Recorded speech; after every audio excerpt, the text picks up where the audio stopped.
Hello friends, PG is here and welcomes to PG point. तो कैसे हैं आप लोग? Hope so you all are fine and doing well. इससे पहले जो मैंने इस वीडियो का पार्ट 1 बनाया है उसमें जिन बच्चों ने 250 क्वेश्चंस नहीं कंप्लीट किए हैं जा करके 250 क्वेश्चंस कंप्लीट कर लीजिए। जो बच्चे हमारे टेलीग्राम से अभी तक नहीं जुड़ पाए हैं उनको हम बता दें, लिंक आपका डिस्क्रिप्शन बॉक्स में गिवन है या आप पीजी पॉइंट सर्च करके जुड़ सकते हैं। जिन बच्चों ने अभी ऐप को नहीं इंस्टॉल किया वो पीजी पॉइंट प्ले स्टोर पर जा करके सर्च कर लें और वहाँ से ऐप को इंस्टॉल कर लें, ठीक है। उसके बाद में आज के सेशन में हम लोग शुरू करेंगे एक 250 क्वेश्चंस का, है ना। 250 क्वेश्चंस करवाएंगे। इसके बाद में हम आपको बता दें, इसके बाद का जो सेशन होगा उसमें हम नोट्स के पॉइंट्स के क्वेश्चंस करवाएंगे, मतलब नोट्स के बेसिस पे कुछ प्रिपरेशन करवा देंगे आपकी और उसमें 200 क्वेश्चंस करवा देंगे आपके, ठीक है। तो इस तरीके से आपके 700 क्वेश्चंस हो जाएंगे और साथ में कुछ नोट्स की प्रिपरेशन भी हो जाएगी। सो आइए शुरू करते हैं आज का आपका 251 नंबर क्वेश्चन। जो बच्चे नए आते जाएँ उनसे आप लोग बीच बीच में बोल दीजिएगा कि सेशन को लाइक भी कर दें। जिला प्रशासन का मुखिया कौन होता है आपका? तो डीएम होता है। जिला अधिकारी क्या होता है? तो जिला अधिकारी आपका भारतीय प्रशासनिक अधिकारी यानी आईएएस होता है। भारतीय संविधान के अनुसार निम्न में से किस अवशिष्ट शक्तियाँ प्रदान की गई हैं? तो केंद्र को अवशिष्ट शक्तियाँ प्रदान की गई हैं। भारत में अमेरिका की राजनीतिक व्यवस्थाओं के बीच निम्नलिखित में से कौन सी विशेषताएं समान है? तो राष्ट्रपति के पास पॉकेट वीटो की शक्ति है। राष्ट्रपति के पास पॉकेट वीटो की शक्ति है। केवल ये वाली जो है राजनीतिक व्यवस्था ये समान है। भारतीय संविधान के अनुच्छेद 243 के अधीन गठित ग्रामीण क्षेत्रों के लिए स्व सरकार की संस्था कौन सी है? तो आपकी पंचायत है, ठीक है। ग्राम पंचायत तंत्र के 3 स्तर होते हैं। ब्लॉक स्तर पर डैश होता है। तो क्या होता है ब्लॉक स्तर पर आपका? तो पंचायत समिति होती है, ब्लॉक स्तर पर होती है, ठीक है। इसी के साथ में देखिए नेक्स्ट क्वेश्चन नंबर 257। भारतीय संविधान में पंचायती राज प्रणाली को वर्ष किस संशोधन में औपचारिक रूप दिया गया था? तो 1992 में 73वें संविधान संशोधन में औपचारिक रूप दिया गया था। किसको औपचारिक रूप दिया गया था? तो पंचायती राज प्रणाली को दिया गया था। 27 अगस्त 2009 को भारत सरकार द्वारा के केंद्रीय मंत्रिमंडल ने पंचायती राज संस्थाओं यानी PRI में महिलाओं के लिए आरक्षण की मंजूरी दी थी। तो 50% आरक्षण की मंजूरी दी थी। इनमें से कौन सा भारत ने पंचायती राज की 3 स्तरीय प्रणाली में से एक नहीं है आपकी? तो नगद परिषद जो है वो पंचायती राज की त्रिस्तरीय प्रणाली में से एक नहीं। तो त्रिस्तरीय प्रणाली के अंतर्गत क्या क्या आता है? ग्राम पंचायत आता है, जिला परिषद और पंचायत समिति आता है। वर्ष 2018 में पंचायती राज की कौन सी सालगिरह मनाई गई थी? तो वर्ष 2018 में कौन सी सालगिरह मनाई गई थी? 25वीं सालगिरह मनाई गई थी। भारत में महिलाओं के लिए आरक्षण उपलब्ध है पंचायती राज निकायों में। जिला अधिकारी जिले का शासन होता है जिले के समस्त अधिकारियों की सहायता से, ठीक है। जिला प्रशासन के कार्यों में शामिल है तो जिले में शांति और व्यवस्था बनाए रखना ये भी शामिल है। भूमि व्यवस्था जैसे भूमि माप, कचरा खतौनी का रख रखाव व लगान की वसूली ये भी है आपका। नागरिक सुविधा व सभी के विकास के समान अवसर उपलब्ध कराना ये सभी जिला प्रशासन के कार्यों में शामिल है। जिला में प्राथमिक शिक्षा की व्यवस्था करते हैं कौन करते हैं? तो जिला बेसिक शिक्षा अधिकारी करते हैं। जिले में परिवार कल्याण के कार्य करता है कौन करता है? तो मुख्य चिकित्सा अधिकारी करता है। जिले में माध्यमिक विद्यालयों की व्यवस्था देखता है कौन देखता है? बेसिक शिक्षा अधिकारी देखता है। जिला न्यायालय का देखिए, जिले में माध्यमिक विद्यालयों की व्यवस्था कौन देखता है? तो बेसिक शिक्षा अधिकारी देखते हैं। जिला न्यायालय का प्रमुख कौन होता है? तो जिला न्यायाधीश होता है, ठीक है। भारत में जिला प्रशासन की व्यवस्था में कलेक्टर का पद किस वर्ष सृजित किया गया? तो वर्ष 1772 में सृजित किया गया था। 269 नंबर का क्वेश्चन देख लीजिए। जिला स्तर पर राज्य सरकार की आँख, कान और भावों के कार्य करता है जिलाधिकारी। क्या संविधान के अंतर्गत भारतीय संघ के राज्य विदेशी ऋण लेने की शक्ति रखते हैं? तो नहीं। सरकारीय आयोग का मुख्य उद्देश्य क्या है? तो केंद्र राज्य संबंध है। किस याचिका के अंतर्गत न्यायालय अपर न्यायालय या किसी अन्य अधिकारी के समक्ष लंबित किए मामले को उच्चतर प्राधिकारी या न्यायालय में स्थानांतरित करने का आदेश देता है? तो उत्प्रेषण।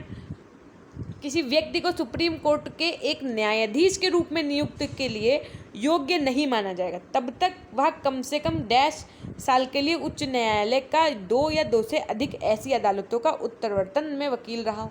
तो ये कितने साल तक की बात करता है यहाँ पे? तो 10 साल के लिए या तो वो उच्च न्यायालय या 2 से अधिक अदालतों का उत्तरवर्तन में वकील रहा हो। प्रश्न संख्या 274 देखो, सर्वोच्च न्यायालय के न्यायाधीश पद पर नियुक्त के पात्र बनने के लिए किसी जज को उच्च न्यायालय के न्यायाधीश के रूप में कितने वर्ष की कार्य सेवा आवश्यक होती है? तो 5 ईयर्स की। राजमन्नार समिति का सुझाव क्या था? तो राजमन्नार समिति का सुझाव आपका वित्त आयोग स्थायी रूप से स्थापित हो, ये भी था, और राज्यों का वित्तीय स्वायत्तता मिल सके, ये भी था। दोनों ही सही हो जाएंगे, ठीक है। फिर देखिए, भारत में केंद्र राज्य संबंध निर्भर करते हैं, तो संवैधानिक प्रावधानों पर भी निर्भर करता है, सही है। पारंपरिक तथा व्यवहारों पर भी निर्भर करता है, बातचीत के लिए यंत्र विन्यास पर भी निर्भर करता है, और न्यायिक व्याख्याओं पर भी निर्भर करता है, तो ये सभी सही हो जाएंगे। संघ एवं राज्य के मध्य विधायी शक्तियों के बंटवारे संबंधित संशोधन विधेयक पारित होता है साधारण बहुमत से, सदन में उपस्थित सदस्यों के 2/3 बहुमत से, कुल सदस्य संख्या के 1/3 बहुमत से। तो करेक्ट आंसर आपका क्या हो जाएगा? या फिर ऑप्शन डी, सदन के कुल सदन संख्या के बहुमत तथा सदन में उपस्थित, मतलब जितने उस समय प्रेजेंट हो, उपस्थित एवं मतदान करने वाले सदस्यों के 2/3 बहुमत के साथ साथ आधे राज्य द्वारा संपुष्टि के उपरांत। तो ऑप्शन डी एकदम सही हो जाएगा। निम्नलिखित में से कौन सा शुल्क केंद्र द्वारा लगाया गया और एकत्र किया जाता है किंतु राज्य और केंद्र के बीच वितरित होता है? तो कृषि आय को छोड़कर अन्य आय पर कर जो लगाया जाता है वो क्या होता है? तो वो शुल्क केंद्र द्वारा लगाया गया और एकत्र किया जाता है, पहले इकट्ठा किया जाता है, फिर केंद्र और राज्यों के बीच में बांट दिया जाता है। नेक्स्ट, संविधान के द्वारा केंद्र और राज्यों के बीच राजस्व का बंटवारा किया गया अधिकतर भारत सरकार के 1935 अधिनियम के द्वारा। भारतीय संविधान का कौन सा भाग और अध्याय संघ और राज्यों के बीच विधायी संबंधी के बारे में है? तो भाग 11 और अध्याय 1। निम्नलिखित में से कौन भारत में संघ राज्य संबंध से संबंधित नहीं है? तो इंद्रजीत गुप्ता समिति जो है वो भारत में संघ राज्य संबंध से संबंधित नहीं है। सरकारिया आयोग गठित हुआ था समीक्षा करने के लिए, तो संघ और राज्य के मध्य संबंधों की। करेक्ट क्वेश्चन नंबर 283 देखिए, निम्नलिखित में से कौन सा एक सरकारिया आयोग की संस्तुतियों में सम्मिलित नहीं है? तो अवकाश प्राप्ति राज्यपालों को लाभ का पद ग्रहण करने से क्या कहा जा रहा है यहाँ पे कि सरकारी आयोग गठित हुआ था समीक्षा करने के लिए, कब? तो संघ और राज्यों के मध्य संबंधों के लिए। उसका निम्नलिखित में से कौन एक सरकारी आयोग की संस्तुतियों में शामिल नहीं है यहाँ पर? तो अवकाश प्राप्त राज्यपालों को लाभ का पद ग्रहण करने से वर्जित किया जाए, ये शामिल नहीं है। उसके बाद में देखिए 284, संघीय क्षेत्रों का प्रतिनिधित्व प्राप्त है। किसका प्रतिनिधित्व प्राप्त है? तो संसद के दोनों सदनों में।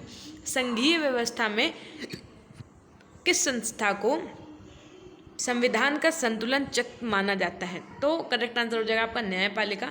निम्नलिखित में से कौन सा एक अध्यक्षात्मक शासन प्रणाली का आधारभूत तत्व है? तो एकल कार्यपालिका, ठीक है। उसके बाद में देखिए जरा क्वेश्चन नंबर 287, निम्नलिखित में से किस संघात्मक राज्य में इकाइयों को संवैधानिक संशोधन की या उसे प्रारंभ करने की कोई शक्ति नहीं दी गई है? तो करेक्ट आंसर हो जाएगा आपका भारत। भारतीय संविधान अर्ध संघात्मक है, ये बात किसने कही है? तो केसी विलर ने कही है। भारतीय संविधान निर्माताओं द्वारा संघीय ढांचा अपनाने का एक कारण ये था, क्या था कारण? इसे देश, जाति, धर्म, भाषा की भिन्नता के कारण स्वीकारा गया। भारत एक गणतंत्र है जिसमें अंतर्निहित है आपका राज्य का अध्यक्ष निर्वाचित होता है ना। संघात्मक व्यवस्था में केंद्र और राज्यों के मध्य शक्तियों का विभाजन किसके द्वारा किया जाता है? संविधान के द्वारा किया जाता है। लोकसभा में गुजरात राज्य की कितनी सीटें आवंटित हैं? 26। भारतीय संसद में मंत्रिमंडल के विरुद्ध अविश्वास प्रस्ताव पेश करने के लिए न्यूनतम 90 सांसदों के समर्थन की आवश्यकता होती है। और उसके बाद में 9 नवंबर 2000 को उत्तर प्रदेश के हिमालयी पहाड़ी में क्षेत्र में उत्तराखंड नामक एक नया राज्य अस्तित्व में आया था। कब आया था? पहले उत्तराखंड उत्तर प्रदेश एक ही हुआ करता था, फिर उसके बाद में 9 नवंबर 2000 को ये अलग हुआ था, ठीक। भाषा के आधार पर राज्यों का पुनर्गठन किस वर्ष किया गया था? तो वर्ष 1956 में किया गया था। त्रिपुरा को कब भारत के पूर्ण राज्य का दर्जा दिया गया था? तो सन 1972 में, ठीक है। उसके बाद में भारतीय और अमेरिकी संवाद में जिस एक बिंदु पर समानता पाई जाती है वो क्या है आपका? तो वो है आपका केंद्र और राज्यों के बीच विवाद की सर्वोच्च न्यायपालिका विवाद निपटाता है, ठीक है। उसके बाद में क्वेश्चन नंबर 98 देखिए, 298 निम्नलिखित में से किन समितियों आयोगों ने केंद्र राज्य संबंध के विषय में संस्तुतियां प्रस्तुत की हैं? तो करेक्ट आंसर हो जाएगा आपका राजमन्नार समिति और सरकारिया समिति ने प्रस्तुत की है। ठीक है, उसके अंदर 299 देखिए, इनमें से कौन सा कथन सही है? यानी अध्यक्षात्मक शासन प्रणाली की विशेषता है क्या है? तो कार्यकारिणी की प्रमुख राष्ट्रपति होता है, राष्ट्रपति अपनी मंत्रिपरिषद का चयन स्वयं करता है, राष्ट्रपति व्यवस्थापिका को भंग नहीं कर सकता। ये तीनों ही सही हैं। भारत की संघीय व्यवस्था किससे ली गई है? तो संघीय व्यवस्था आपकी कहाँ से ली गई है? कनाडा से ली गई। संघीय व्यवस्था किससे ली गई? मूल कर्तव्य कहाँ से लिए गए, है ना, और मौलिक अधिकार कहाँ से लिए गए? राज्य की नीति निर्देशक तत्व कहाँ से लिए गए हैं, है ना। भ्रातृत्व शब्द ये किस संशोधन के द्वारा जोड़ा गया था? तो ये सब चीज़ें आपको पता होनी चाहिए। धर्मनिरपेक्ष का मतलब क्या होता है? ये क्वेश्चंस तो कॉमन क्वेश्चन से आने ही चाहिए आपको। नीचे दिए गए हैं, है ना, ये वक्तव्य जिनको एक को कथन एक को दूसरे के कारण कहा गया, इनमें से क्या सही होना ये बताना। पहला है आपका भारतीय राजनीतिक व्यवस्था की प्रकृति संघीय है। दूसरा, ये शक्ति के केंद्रीकरण पर आधारित है। तो मतलब क्या ये कथन सही है? और इस कथन अगर ये सही है तो क्या इसका कारण ये है?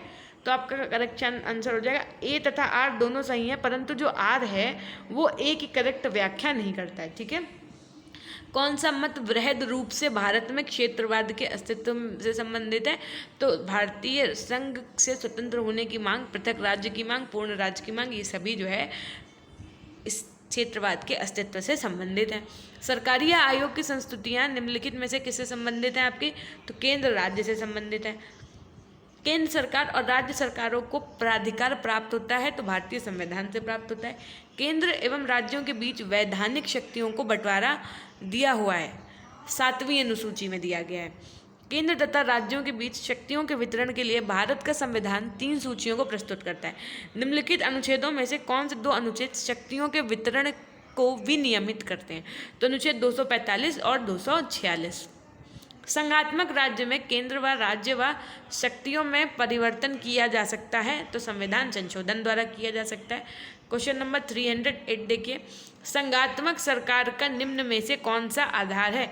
तो केंद्र व राज्यों के मध्य संबंध, ये है आपका संघात्मक सरकार का आधार। संघात्मक शासन में पाया जाता है, क्या पाया जाता है? तो संविधान की सर्वोच्चता और लिखित व कठोर संविधान, ये दोनों पाया जाता है। निम्न में से कौन सा एक भारत के संविधान का संघीय लक्षण नहीं है? तो एकहारी नागरिकता जो है, एकहारी नागरिकता, वो आपकी संघीय सरकार का लक्षण नहीं है। यानी संविधान का संघीय लक्षण नहीं है। निम्नांकित में से किस एक का कथन है कि संविधान को संघात्मक के तंग ढांचे में ढाला गया है? तो B.R. अम्बेडकर, डॉक्टर भीमराव अम्बेडकर। भारतीय संघीय व्यवस्था अमेरिकी संघीय व्यवस्था से इस प्रकार से भिन्न है कि भारत में एकहारी नागरिकता है। भारतीय संघवाद बल देता है, किस पर बल देता है? तो राष्ट्र की एकता पर बल देता है। शून्यकाल का अर्थ क्या है? तो शून्यकाल का अर्थ होता है जब कोई अति महत्वपूर्ण विषय चर्चा के लिए उठाया जाए, ये होता है शून्यकाल का अर्थ। ठीक है, जब कोई अति महत्वपूर्ण विषय चर्चा के लिए उठाया जाए, सुबह और दोपहर के सत्र के मध्य का अंतराल। देखो इस क्वेश्चन का आंसर आपका सी भी करेक्ट है। ठीक है, डी भी नहीं होगा। सुबह और दोपहर के सत्र के मध्य का अंतराल भी हो सकता है। देखो ये वाला क्वेश्चन स्टार मार्क कर लेते हैं, इसमें थोड़ा सा कन्फ्लिक्ट है ना। हम आपको इसको कमेंट सेक्शन में पिन कर देंगे कि इसका बी सही होगा या सी। वैसे मेरे according to C maximum chances होने के, एक बार चेकआउट कर लेंगे। ठीक है, आप लोगों के अनुसार क्या होना चाहिए ज़रा कमेंट करके बताओ। लोकसभा में सदस्यों द्वारा निजी विधेयक पेश करने की सूचना अवधि क्या है आपकी? तो 1 महीना। वर्तमान में डैश लोकसभा निर्वाचन क्षेत्र है, इस संख्या में वर्ष 1971 में कोई परिवर्तन नहीं हुआ। तो वर्तमान में 543 लोकसभा निर्वाचन क्षेत्र है। संविधान द्वारा विचार की गई लोकसभा का अधिकतम संख्या यानी ताकांत क्या है आपका? तो 552 है। लोकसभा में कितनी सीटें अनुसूचित जाति, अनुसूचित जनजाति के प्रतिनिधियों के लिए आरक्षित हैं? तो 131 सीटें। ठीक है, उसके बाद में क्वेश्चन नंबर 319 देखिए ज़रा क्या कह रहा है। लोकसभा के सदस्यों का कार्यकाल कितने वर्ष का होता है? तो 5 वर्षों का होता है। लोकसभा के पहले स्पीकर कौन थे आपके? JB मालवंकर अय्यर थे।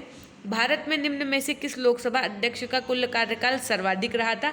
तो डॉक्टर बलराम जाखड़ जी का लोकसभा अध्यक्ष का कुल कार्यकाल सबसे अधिक रहा था। उत्तर प्रदेश में कुल कितने लोकसभा संसदीय क्षेत्र हैं? तो 80। यथा आगत 2018 राज्यसभा के अध्यक्ष कौन है आपके? तो एम वेंकैया नायडू। निम्न में से कौन सी राज्य भाषा की शक्तियों में से एक है? तो देखो, ये गैर धन विधेयकों पर विचार और अनुमोदन करता है तथा धन विधेयक में संशोधन का सुझाव देता है। ये आपका सही है, बाकी सब सही नहीं है। भारत विश्व का विशालतम लोकतांत्रिक प्रजातंत्र है। इसकी प्रथम लोकसभा कब आयोजित की गई थी? तो 13 मई 1952 को आयोजित की गई थी। लोकसभा की सदस्यता के लिए उम्मीदवारों को न्यूनतम आयु क्या निर्धारित की गई है? तो 25 वर्ष निर्धारित की गई है। नीलम संजीव रेड्डी भारत के कौन से थे? तो 6ठे राष्ट्रपति थे। भारत के राष्ट्रपति द्वारा चरित्र को बदले बिना सजा की मात्रा को कम करना, अनुच्छेद 72 को क्या कहा जाता है? तो क्षमादान कहा जाता है। क्षमादान किसमें? याद रखिएगा, अनुच्छेद 72 में। श्री रामनाथ कोविंद भारत के कौन से नंबर के राष्ट्रपति रहे हैं? तो 14वें राष्ट्रपति रहे हैं। ठीक। 330 देखिए, रामनाथ कोविंद को वर्ष 2017 में भारत के 14वें राष्ट्रपति के रूप में चुना गया था। भारत के राष्ट्रपति का कार्यकाल कितने वर्ष का होता है? तो 5 वर्ष का होता है। क्वेश्चन नंबर 332 देखिए, राष्ट्रपति और राज्यसभा के सभी सदस्य उपरोक्त में से कौन आनुपातिक प्रतिनिधित्व प्रणाली के नियम अनुसार एकल संक्रमणीय के मत के माध्यम से गुप्त मत द्वारा किए गए मतदान से चुना जाता है? तो करेक्ट आंसर हो जाएगा ऑप्शन ए, का और खा दोनों ही सही है, मतलब ठीक। 333 देखिए, भारत का निम्नलिखित में से कौन सा राष्ट्रपति निर्विरोध निर्वाचित हुआ था? तो नीलम संजीव रेड्डी। किस भारतीय राष्ट्रपति ने आयरिश स्वतंत्रता संग्राम में भाग लिया और इसके लिए ये जेल भी गए? तो वीवी गिरी। राज्यसभा की विशेष शक्ति का आशय का प्रस्ताव अपनाकर संविधान के अनुच्छेद 249 में दिया गया है कि वह राज्य में सूची में शामिल किसी भी मामले के संबंध में कानून बनाने के लिए संसद को सशक्त बना सके। अनुच्छेद 108 के प्रावधानों के तहत लोकसभा और राज्यसभा की संयुक्त बैठक को राष्ट्रपति द्वारा बुलाया जा सकता है। लोकसभा में मतदान करते समय टाई की स्थिति में स्पीकर के पास वोट डालने का अधिकार होता है। जब क्या हो जाता है? टाई हो जाता है मैच। भारत के पहले प्रधानमंत्री पंडित जवाहरलाल नेहरू ने 14 अगस्त 1947 की मध्य रात्रि को नियत से वाद यानी ट्रस्ट विद डेस्टिनी शीर्षक भाषण कहाँ से दिया था? तो संसद यानी संविधान सभा से दिया था। इनमें से कौन सा भारत का कार्यवाहक राष्ट्रपति नहीं है? तो डॉक्टर जाकिर हुसैन जो हैं वो आपके कार्यवाहक राष्ट्रपति नहीं हैं। भारत में राष्ट्रपति अपना कार्यकाल पूरा होने के पहले अपना त्यागपत्र किसको सौंप देते हैं? तो उपराष्ट्रपति को सौंप देते हैं। क्वेश्चन नंबर 341 देखिए, अनुसूचित जनजाति के संरक्षण के लिए एक क्षेत्र को अनुसूचित क्षेत्र के रूप में घोषणा करने की शक्ति किसके पास होती है? तो भारत के राष्ट्रपति के पास होती है। राष्ट्रपति द्वारा राज्यसभा में कितने सदस्यों को नामित किया जा सकता है? तो 12 सदस्यों को नामित किया जा सकता है। 42वें संविधान संशोधन के माध्यम से भारतीय संविधान में कितने मौलिक कर्तव्य सम्मिलित कर लिए गए थे? तो 10। मार्च 2019 तक उपलब्ध जानकारी के अनुसार भारतीय संविधान में कितने मौलिक कर्तव्य हैं? तो 11। मौलिक कर्तव्य से संबंधित अनुच्छेद 51A को किस संविधान संशोधन के द्वारा शामिल किया गया था? तो 42वें संविधान संशोधन के द्वारा शामिल किया गया था। भारतीय संविधान में कितने मूल कर्तव्य दिए हुए हैं? तो 11। निम्नलिखित में से कौन सी समिति ने मूल कर्तव्यों को संविधान में सम्मिलित करने का सुझाव दिया है? तो स्वर्ण सिंह समिति ने। निम्न में से किस एक की संस्तुति के आधार पर मूल कर्तव्यों से संबंधित प्रावधानों को भारत के संविधान से जोड़ा गया था? तो स्वर्ण सिंह समिति के। भारतीय संविधान के अंतर्गत निम्नलिखित में से कौन सा एक मौलिक कर्तव्य नहीं है? लोक चुनावों में वोट डालना। ये क्या एक मौलिक कर्तव्य नहीं है? निम्नलिखित में से कौन सा एक राज्य का नीति निर्देशक तत्व नहीं है? तो 14 वर्ष की आयु तक के बच्चों को निःशुल्क शिक्षा। ये आपके कोई राज्य का नीति निर्देशक तत्व के अंतर नहीं है, ठीक है। और उसके बाद में भारतीय संविधान का निम्न में से कौन सा अनुच्छेद मानव के क्रय विक्रय तथा जबरदस्ती मजदूरी करने पर प्रतिबंध लगाता है? तो करेक्ट आंसर हो जाएगा आपका 23वां जो अनुच्छेद है वो मानव के क्रय विक्रय तथा जबरदस्ती मजदूरी करने पर प्रतिबंध लगाता है। उसके बाद में क्वेश्चन नंबर देखिए 352, भारतीय संविधान का निम्नलिखित में से कौन सा अनुच्छेद विधिक समता यानी कानून के सामने समानता से संबंधित है? तो 14। कौन सा मौलिक अधिकार अल्पसंख्यकों के हितों के संरक्षण की बात करता है? तो सांस्कृतिक और शैक्षिक अधिकार। निम्नलिखित में से कौन सा उदाहरण संविधान स्वीकृत मूलभूत अधिकारों का उदाहरण नहीं है? तो करेक्ट आंसर हो जाएगा आपका माँ बाप की संपत्ति के उत्तराधिकारी उनके बच्चे होते हैं। ये जो है उदाहरण संविधान स्वीकृत मूलभूत अधिकारों का उदाहरण नहीं है। मौलिक अधिकारों को लागू करने के लिए संविधान ने किस विशेष उत्तरदायित्व सौंपा है? तो उच्चतम न्यायालय को। क्वेश्चन नंबर 356 देखिए, निम्नलिखित में से कौन सी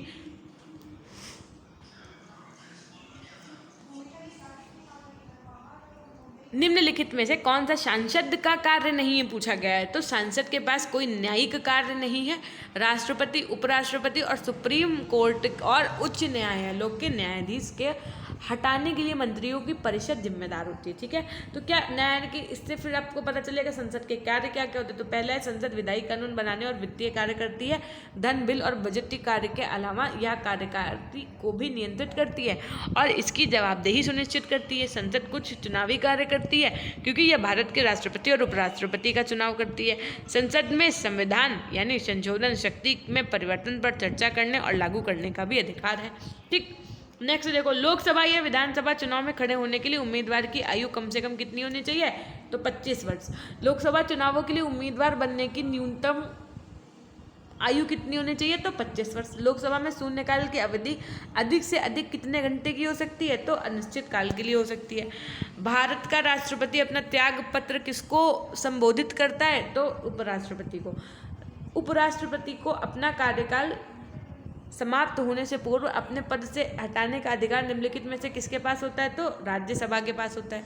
फिर देखिए क्वेश्चन नंबर 362, भारतीय संविधान के किस अनुच्छेद के तहत उपराष्ट्रपति का चुनाव होता है? तो अनुच्छेद 66 के तहत। भारत के प्रथम उपराष्ट्रपति कौन थे आपके? तो डॉक्टर एस राधाकृष्णन, सर्वपल्ली राधाकृष्णन। उसके बाद में देखिए राज्यसभा में मनोनीत सदस्यों की कुल संख्या क्या है आपकी? तो 12 है। प्रत्येक 2 वर्ष के बाद राज्यसभा के कितने सदस्यगण सेवानिवृत्त हो जाते हैं? तो 1/3। राज्यसभा के पदेन अध्यक्ष कौन होते हैं आपके? तो उपराष्ट्रपति। राज्यसभा सदस्यता के लिए न्यूनतम आयु कितनी होती है आपकी? तो 30 वर्ष। राज्यसभा के सदस्य बनने के लिए आवश्यक न्यूनतम आयु कितनी होती है आपकी? तो 30 वर्ष होती है।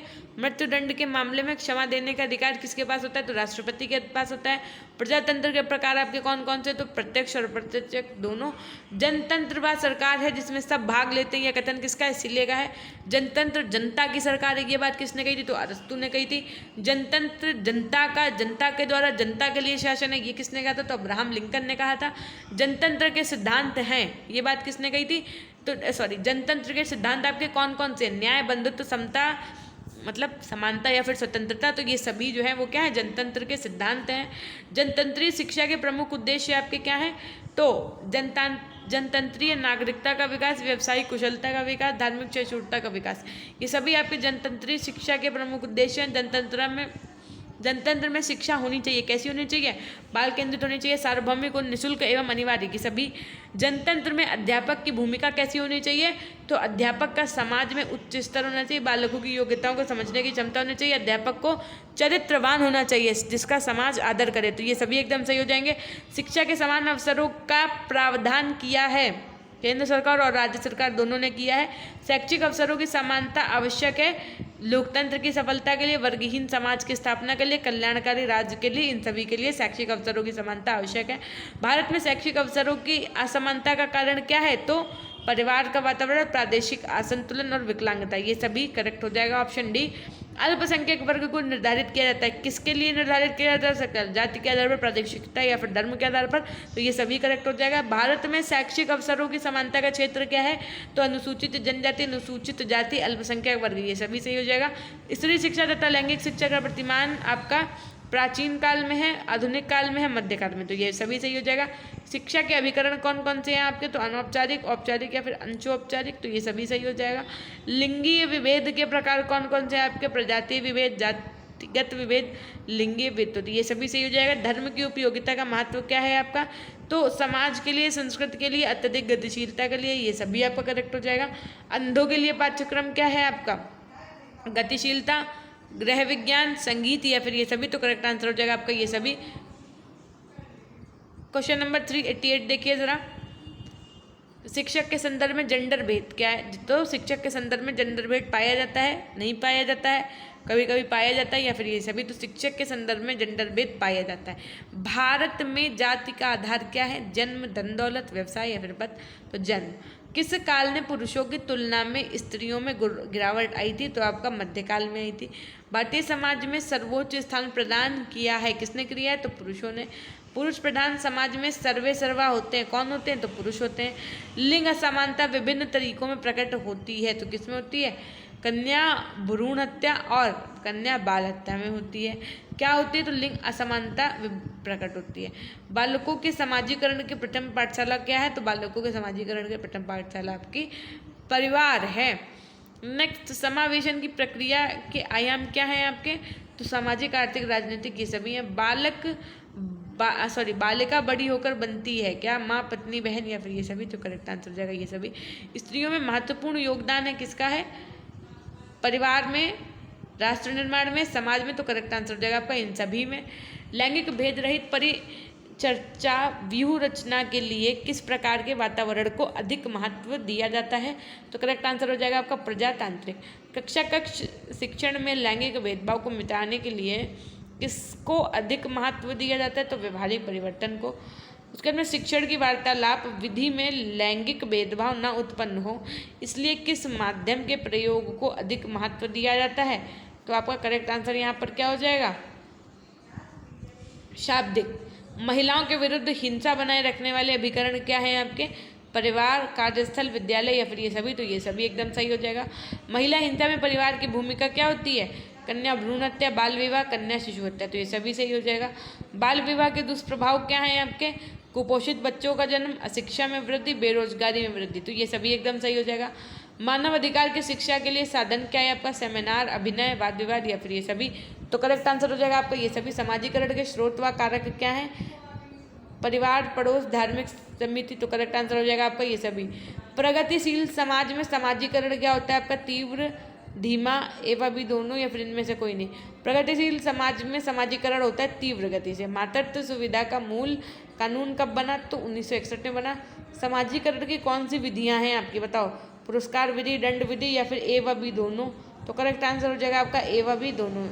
व्यक्ति के समाजीकरण के प्रमुख स्रोत हैं आपके, कौन से हैं, परिवार, धार्मिक स्रोत, पड़ोस, या फिर ये सभी। तो करेक्ट आंसर हो जाएगा आपका ये सभी। समाजीकरण की प्रमुख विशेषताएं हैं आपकी, बताओ, उपयोग क्रियाओं को सीखना, वास्तविकता की भावना का विकास करना, या फिर भाषा सीखना। तो करेक्ट आंसर हो जाएगा आपका ये सभी। समाजीकरण के प्रकार कौन कौन से, पद स्थिति संबंधी समाजीकरण, कार्य भूमिका संबंधी समाजीकरण, या फिर इनमें से कोई नहीं। तो करेक्ट आंसर हो जाएगा आपका ऑप्शन सी, पद स्थिति संबंधी समाजीकरण, कार्य भूमिका संबंधी समाजीकरण, दोनों ही सही हो जाएंगे। समाजीकरण की प्रक्रिया के प्रकार कौन कौन से हैं, परंपरागत समाजीकरण, प्राचीन समाजीकरण, आधुनिक समाजीकरण, या फिर परंपराएं। तो करेक्ट आंसर हो जाएगा आपका ऑप्शन ए। ठीक है, उसके बाद में देखो क्वेश्चन नंबर क्या है आपका 413, स्तरीकरण के प्रमुख रूप से होते हैं, तो ये सभी उच्च वर्ग, निम्न वर्ग, मध्यम वर्ग, सभी हो जाएगा। लिंग असमानता की व्याख्या करने वाले प्रमुख नारीवादी सिद्धांत कितने प्रकार के हैं आपके, तो 2 प्रकार के हैं। परिवार की उत्पत्ति के संबंध में सर्वप्रथम प्लेटो तथा अरस्तु ने सामान्य सिद्धांतों को प्रस्तुत किया था। उनके विचार में परिवार की प्राथमिक स्वरूप कैसा था, तो पितृसत्तात्मक था। जॉर्ज रिट्जर ने सभी नारीवादी सिद्धांतों को कितने भागों में विभक्त किया है, तो करेक्ट आंसर हो जाएगा आपका 3 भागों में। बेमेल को बाहर करना है आपको, जो मिलता जुलता ना हो। सेमिनार, सामूहिक विचार विमर्श, सिंपोजिया, विज्ञापन में महिलाओं का प्रस्तुतिकरण। तो ऑप्शन डी एकदम सही हो जाएगा। जब परिवार में सत्ता स्त्री के हाथ में होती है तो उसे किस प्रकार का परिवार कहते हैं, उसे मातृसत्तात्मक परिवार कहते हैं। परंपरागत हिंदू परिवार का स्वरूप किस प्रकार का था, तो संयुक्त परिवार था। परिवार शब्द अंग्रेजी के फैमिली शब्द का रूपांतरण है। फैमिली शब्द की उत्पत्ति लैटिन भाषा के किस शब्द से हुई है, तो फैमुलस से हुई थी। किससे हुई थी, फैमुलस से हुई थी, स्पेलिंग याद रखिएगा। उसके बाद में निम्न में से कौन सा कथन सही है, परिवार एक संस्था है, परिवार एक समिति है, परिवार समिति तथा संस्था, या फिर इनमें से सभी। तो कौन सा कथन सही है कि परिवार एक समिति है। निम्न में से कौन सा कथन सत्य है बताओ। तो परिवार के सदस्यों की स्थिति प्रदत्त होती है, परिवार के सदस्यों की कोई स्थिति नहीं होती है, परिवार के सदस्यों की स्थिति अर्जित होती है, या फिर इनमें से कोई नहीं। तो परिवार के सदस्यों की स्थिति प्रदत्त होती है, करेक्ट आंसर हो जाएगा। जिस परिवार में व्यक्ति जन्म लेता है उसे क्या कहते हैं? तो उसे कहते हैं जन्म का परिवार। परिवार से हम संबंधों की वह व्यवस्था समझते हैं जो माता पिता और उसकी संतानों के मध्य पाई जाती है। ये कथन निम्नलिखित में से किस विद्वान का है? तो क्लियर का है। उसके बाद में प्रश्न संख्या देखिए 225, मात्र 75 क्वेश्चन शेष। संक्षेप में परिवार पति पत्नी और उनके बच्चों की जैविकीय सामाजिक इकाई के रूप में परिभाषित किया जा सकता है जिसके सदस्य रक्त संबंधों द्वारा आबद्ध होते हैं। यह कथन निम्न में से किस विद्वान का है? तो इलियट एवं मैरल का है। देखिए, परिवार की उत्पत्ति के शास्त्रीय सिद्धांत को आगे बढ़ाने में किस विद्वान ने विशिष्ट योगदान दिए? तो हेनरी मैन ने दिए हैं। परिवार की उत्पत्ति से संबंधित एक विवाह सिद्धांत का प्रतिपादन निम्नांकित में से किस विद्वान ने किया था? तो हर्बर्ट स्पेंसर ने किया था। हिस्ट्री ऑफ ह्यूमन मैरिज नामक पुस्तक के लेखक कौन है आपके? तो वेस्टरमार्क हैं। कैसे याद रखोगे भाई? जब भी ह्यूमन मैरिज की बात आती है तो एक से होती है तो उनमें क्या लग जाता है? वाटर मार्क लग जाता है भाई, एक का है ना, तो क्या हो जाता है? ये वेस्टरमार्क से आप याद रख सकते हो। परिवार की उत्पत्ति विकासवादी सिद्धांत के समर्थक कौन है आपके? तो वेस्टरमार्क, लुईस मॉर्गन। मातृ सत्तात्मक परिवार कहाँ पाए जाते हैं आपके? तो भारत में असम की खासी और गारो जनजातियों में मातृ सत्तात्मक परिवार पाए जाते हैं। किसी भी संख्या के अनेक कार्य हैं, संभवतः सभी संस्थाओं में परिवार संस्था उनके विविध कार्य करने वाली संस्थाएं। यह कथन किस विद्वान का है? तो आपका इलियट व मेरिल का है। विवाह स्त्री और पुरुष को पारिवारिक जीवन में प्रवेश कराने की संस्था है। यह कथन किस विद्वान का है? तो ये कथन है आपका किम्बल यंग का। रीढ़ के अनुसार निम्नलिखित में से कौन सा परिवार प्रमुख कार्य है? समाजीकरण, वंशवृद्धि, यौन इच्छा की पूर्ति व नियंत्रण। तो ये डी आंसर आपका एकदम सही हो जाएगा। अकबर एवं निमकॉफ के अनुसार निम्नलिखित में से कौन सा परिवार कार्य नहीं है आपका? तो क्रीड़ा प्रशिक्षण, ये आपका परिवार का कार्य नहीं है। किंग्सले डेविस ने परिवार के कार्यों में किस पर बल नहीं दिया है आपका? तो धर्म के पालन पर बल नहीं दिया। फिर देखिए नेक्स्ट क्वेश्चन नंबर 436, निम्नलिखित में से कौन सा विद्वान परिवार की उत्पत्ति के शास्त्रीय सिद्धांत का समर्थक नहीं है? तो स्पेंसर नहीं है। निम्नलिखित में से कौन सा विद्वान परिवार की उत्पत्ति के उद्विकासवादी सिद्धांत का समर्थक नहीं है?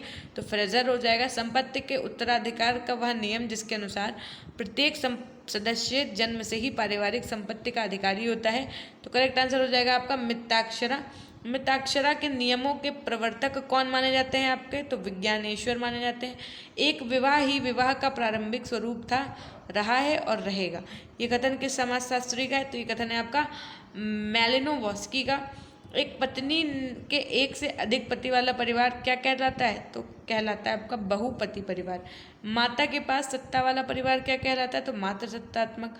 एक परिवार कौन सा है जिसमें पति पत्नी और अविवाहित बच्चों के साथ रहते हैं? तो एकाकी परिवार कहा जाता है। परिवार की उत्पत्ति का एक विवाही सिद्धांत के प्रतिपादक कौन है? स्पेंसर। मातृसत्तात्मक का प्रचलन किन परिवारों में होता है? तो जनजातियों में। निम्नलिखित में से कौन सा परिवार की विशेषता नहीं है? तो अस्थिरता, ये आपके परिवार की विशेषता नहीं है। वह गृहस्थ समूह जो प्रारंभिक परिवार से बड़े होते हैं और जिनमें सामान्यतः 2 या 2 से अधिक एकाकी परिवार पाए जाते हैं, संयुक्त या विस्तृत परिवार कहलाते हैं। ये परिभाषा किसकी देन है? तो M.N. श्रीनिवास की देन है। क्वेश्चन नंबर 448 देखिए जरा। संयुक्त परिवार की संरचना में सर्वोच्च स्थान किसका है? तो कुर्ता का। ठीक है, किसका है? तो कर्ता का है, मतलब कर्ता कार्य करने वाला है ना। उसके बाद में संयुक्त परिवार की संरचना में हिंदू दर्शन के अनुसार सर्वाधिक निम्न स्थिति किसकी मानी गई है? तो सबसे सर्वाधिक निम्न स्थिति विधवा स्त्री की मानी गई है। हिंदू स्त्रियों को संपत्ति में उत्तराधिकारी संबंधी अधिनियम किस सन में बनाया गया था? तो 1939 में बनाया गया था। पति, उसकी पत्नी और अविवाहित बच्चों के गृहस्थ समूह को एकाकी परिवार कहते हैं। यह परिभाषा किसकी है? तो यह परिभाषा M.N. श्रीनिवास की। जब अनेक परिवार एक साथ रहते हों तो उसे क्या कहते हैं? संयुक्त परिवार कहते हैं। संयुक्त परिवार के सदस्य अपने अधिकारियों के प्रति जागरूक रहते हैं। संक्षेप में संयुक्त परिवार का उत्पादन के साधनों का समान स्वामित्व एवं श्रम के फल का समान उपयोग है। ये कथन किस विद्वान का था? तो ग्रीन का था। कानून की निगाह में संयुक्त परिवार की मान्यता के लिए सम्मिलित संपत्ति और आय, सम्मिलित निवास, सम्मिलित चूल्हा, सम्मिलित स्वामित्व और कतिपय अधिकारी और कर्तव्यों का एक साथ होना आवश्यक है। यह परिभाषा निम्न समाजशास्त्रियों में से किस समाजशास्त्री ने दी है? तो कैलाशनाथ शर्मा ने दी है। संयुक्त परिवार में सदस्यों की संख्या कितनी है आपकी? तो अधिक है। संयुक्त परिवार में न केवल माता और बच्चे, भाई और सौतेले भाई ही सामान्य संपत्ति का गुजारा करते हैं, बल्कि कभी कभी अनेक परिवारों के उत्तराधिकारी और नातेदार भी सम्मिलित हो सकते हैं। ये कथन किसका है? तो ये कथन है आपका जोली का। संयुक्त परिवार की प्रकृति किस प्रकार की होती है? तो समाजवादी होती है। कैसी होती है? सोशल, समाजवादी होती है। क्वेश्चन नंबर 459 देखिए, सामाजिक संगठन की दृष्टि से संयुक्त परिवार किस प्रकार की संस्था है आपकी? तो कल्याणकारी संस्था है। संयुक्त परिवार में जो भी संपत्ति होती है उस पर किसका अधिकार होता है? तो संयुक्त रूप से सभी सदस्यों का अधिकार होता है। संयुक्त रूप में सर्वोच्च स्थान किसे प्राप्त होता है? तो ऑप्शन ए एकदम सही हो जाएगा, कर्ता को। संयुक्त परिवार का प्रमुख आधार निम्न में से क्या है आपका? तो धर्म है। अन्य संस्थाओं की तुलना में संयुक्त परिवार क्या है? अधिक स्थिर है। निम्नलिखित में से संयुक्त परिवार का गुण आपका कौन सा है? तो बच्चों के पालन पोषण की व्यवस्था। निम्न में से एकाकी परिवार की विशेषज्ञता कौन सी बताइए? तो इस परिवार में केवल 2 पीढ़ियों के सदस्य रहते हैं, अतः परिवार का आकार छोटा होता है। एकाकी परिवार में प्रत्येक जगह पति पत्नी और अपरिपक्व आयु के बच्चे समुदाय के शेष लोगों से अलग एक इकाई का निर्माण करते हैं। यह परिभाषा किस विद्वान की है? यह परिभाषा है आपकी लॉवी की। संयुक्त परिवार के सभी सदस्यों को प्राप्त होती है, तो क्या प्राप्त होती है? भूमि के उपखंडों से बचाव। संयुक्त परिवार नियंत्रण को स्थापित करने वाली एक प्रमुख संस्था है। संयुक्त परिवार का प्रत्येक सदस्य नियंत्रण को स्वीकार करके अपने व्यवहारों को क्रियान्वित करता है। संपत्ति, देखिए, संपत्ति के अधिकार पर संयुक्त परिवारों के 2 प्रकार कौन कौन से होते हैं आपके? तो मित्र अक्षरा संयुक्त परिवार और दाएं भाग संयुक्त परिवार। क्वेश्चन नंबर 470 देखिए, केवल परिवार के आकार या सदस्यों की संख्या के आधार पर किसी परिवार को संयुक्त या एकाकी परिवार मान लेने की आपत्ति किसने की है? तो आईपी देसाई ने की। किसने की है? आईपी देसाई ने की है। क्वेश्चन नंबर 471, जब परिवार में पति पत्नी और उनके अविवाहित बच्चे शामिल हों तो ऐसे परिवार को क्या कहते हैं? क्या कहते हैं? मूल परिवार कहते हैं। ठीक। परंपरागत हिंदू परिवार का स्वरूप किस प्रकार का था? संयुक्त परिवार का था। परस्पर एक दूसरे के लिए जीना निम्नलिखित में से किस प्रकार का सूत्र है? संयुक्त प्रकार। संयुक्त प्रवृत्ति किस परिवार की महत्वपूर्ण विशेषता है? तो भारतीय परिवार की। आधुनिक युग में भारतीय संयुक्त परिवार की संख्या कैसी है? तो कम हो रही है। कर्ता की स्वेच्छाचारिता भारतीय संयुक्त परिवार का क्या है? दोष है। औद्योगिकरण और नगरीकरण के परिणाम स्वरूप संयुक्त परिवार विघटित हो रहे हैं। संयुक्त परिवार के विघटन से निम्नांकित में से किसकी उत्पत्ति होती है? तो एकाकी परिवार की होती है। 479 देखिए, भारतवर्ष में निम्न में से किस प्रकार के परिवारों की प्रधानता है? तो पितृसत्तात्मक परिवारों की प्रधानता है। संयुक्त परिवार की एक विशेषता क्या नहीं है? तो सांस्कृतिक विघटन ये नहीं है। सामुदायिक और संगठित जीवन किस प्रकार के परिवार की विशेषता है? तो संयुक्त परिवार की विशेषता है। 482 देखिए, परिवार राज्य की नींव है, राज्य परिवार को प्रभावित करता है। निम्नलिखित में से किसके द्वारा राज्य परिवार को प्रभावित नहीं करता है? तो करेक्ट आंसर हो जाएगा आपका सामाजिक विधान, शिक्षा, प्रचार, ये सभी करेक्ट हो जाएगा आपका। 483 देखिए, विस्तृत परिवार एकाकी परिवार का विपरीत है, जो कि नहीं पाया जाता है। किसमें नहीं पाया जाता है? आपका यूएसए में। निम्न में से किसमें मात्र सत्तात्मक परिवार पाए जाते हैं? तो खासी, यानी कि पहाड़ी क्षेत्र में जो आपकी ये होती ना जनजातियाँ, है ना। मार्गन ने परिवार के उद विकास का कौन सा क्रम प्रस्तुत किया है? तो संरक्त परिवार, पुनालुअन, सिंडेस्मियन, उसके बाद में पितृसत्तात्मक, फिर एक विवाही परिवार। भारत में संयुक्त परिवार की विशेषता का विस्तृत सृजन समूह के रूप में किसने वर्णन किया है? तो इरावती कर्वे ने। पितृवंशीय समाज में वह नियम जो माँ का भाई की महत्वपूर्ण स्थानिक तथा सामाजिक भूमिकाओं को स्पष्ट करता है उसे किस रूप में जाना जाता है?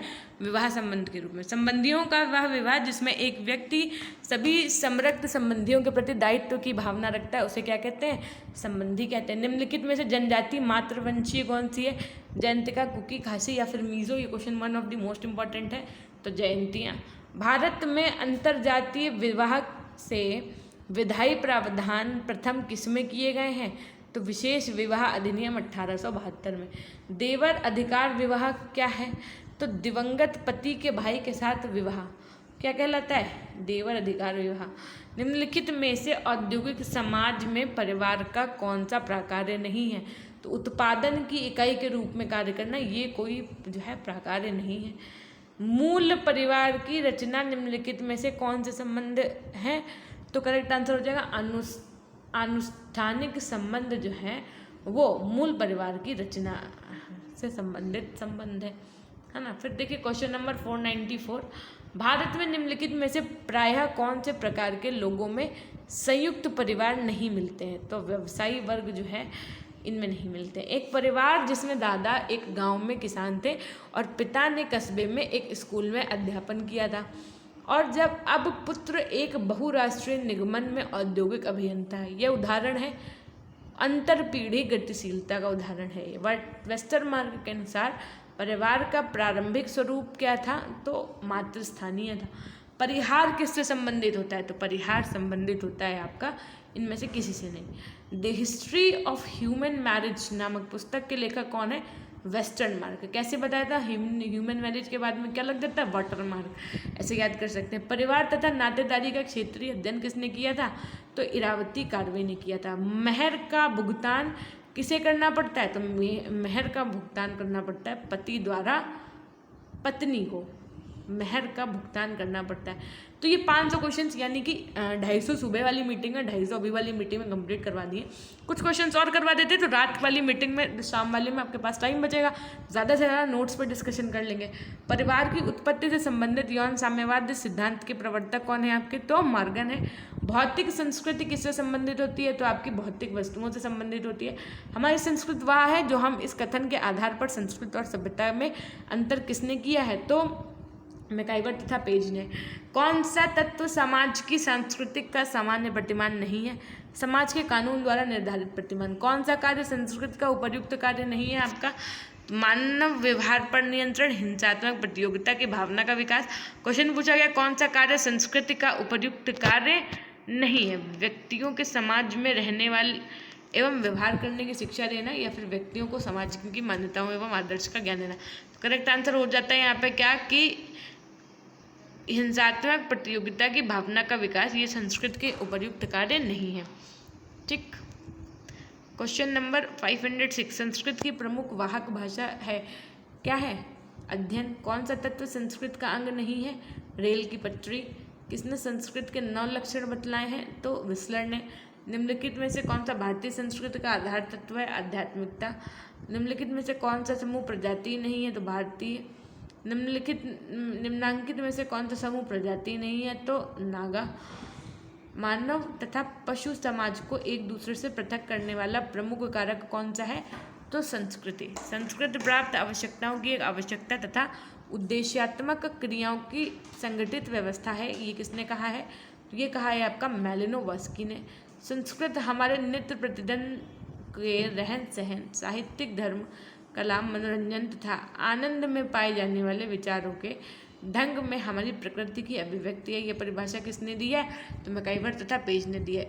दर्पणित व्यक्तित्व एक समाजीकरण की प्रक्रिया है जिसका मूलभूत अर्थ है क्या है? कि हमारे लिए अन्य लोगों द्वारा सोच जाने का आत्म प्रत्यक्षण। ठीक है, तो ये हो गया 515 क्वेश्चंस, यानी कि कितने हो गए? 250 + 15 क्वेश्चंस आपके कंप्लीट हो गए। यहाँ से जो बच्चे चाहते हैं कि वो नोट्स ले लें, मतलब 1 लीनियर 500 फैक्ट्स बेस्ड नोट्स हैं, उनको आपको प्ले स्टोर पर जाकर के पीजी पॉइंट इंस्टॉल कर लेना है। आईडी पासवर्ड और नाम हम पूछे तो बता देना है, और उसके बाद में आपको आईडी बना लेनी। जैसे ही आपकी आईडी बन जाएगी तो आप क्या कर सकेंगे, वहाँ पर आपको कोर्सेज के सेक्शन में जाना है। कोर्सेज के सेक्शन में जैसे ही आप जाएंगे आपको शिक्षा के समाजशास्त्री परिप्रेक्ष्य मिल जाएगा। अभी तक वो कोर्स 100 रुपये में था, लेकिन एग्जाम टाइम पे उस पर ऑफर रख दिया गया 70% ऑफ, केवल 30 रुपये खर्च करने और आपको वो कोर्स लेकर के एक दिन में पढ़ाई कर लेनी है। उसमें कुछ खास नहीं, उसमें 501 लीनियर फैक्ट्स है, बस वो इंपॉर्टेंट है थोड़ा सा, इसलिए कह रहे हैं। बाकी ये भी जो कंटेंट हमने कराया ये भी one of the most important content है, आप टेंशन ना लो। इसके बाद में जब हम आपको पढ़ा रहे होंगे, क्वेश्चंस करवा रहे होंगे, वो भी बड़ा अल्टीमेट होगा।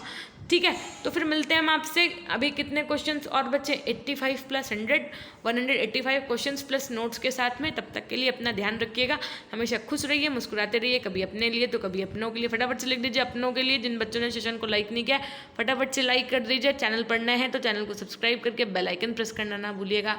मिलते हैं हम आपसे नेक्स्ट वीडियो के माध्यम से, अपना ध्यान रखिएगा। Love you all, love you my dear class.